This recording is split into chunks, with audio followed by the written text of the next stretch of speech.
Kwa infrastructure zinazotakikana kwa ajili ya AFCON si tutakuwa tayari kusema kweli. Ukiona uwanja wa Arusha mahali ulipofika unapata picha nini kinakuja kutokea, lakini na viwanja vyetu vya mazoezi. Kwa uwanja wa Uhuru ni uwanja ambao tunautengeneza kwa ajili ya shughuli zetu nyingine, shughuli za kiserikali, lakini tunataka ligi ije kuchezwa hapa, michezo mbalimbali, ili kuupunguzia kazi kubwa uwanja Mkapa ambao tumekuwa tunapata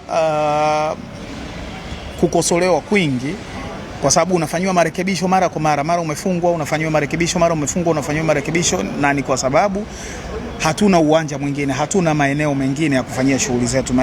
Matukio ya michezo yanafanyika hapo, matukio ya kidini yanafanyika hapo, makongamano na kadhalika yanafanyika hapo. Kwa hiyo uwanja umekuwa overused kiasi kwamba inabidi kufunga mara kwa mara kufanyia marekebisho. Kwa hiyo tunatengeneza miundombinu mingine kwa ajili ya kuhakikisha uwanja wa Mkapa unapata nafasi ya kupumua na kutumika kwa yale matukio tu ambayo tunaona hayawezi kufanyika mahali pengine.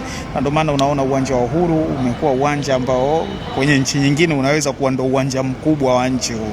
Kila kitu unachokiona kimefanywa na expert, wataalamu kwa ajili ya shughuli hiyo. Tumeajiri watu bora kabisa, tumecontract watu bora kabisa kwa ajili ya kufanya shughuli hiyo, na tumeona michoro, wametufanyia presentation zao, wametuonyesha kazi ambazo wameshawahi kuzifanya, ambazo kazi yetu inakwenda kulingana ama kuwa zaidi ya hizo, na nikuhakikishie kwamba hakuna kitu ambacho kitakuwa chini ya kiwango hapo.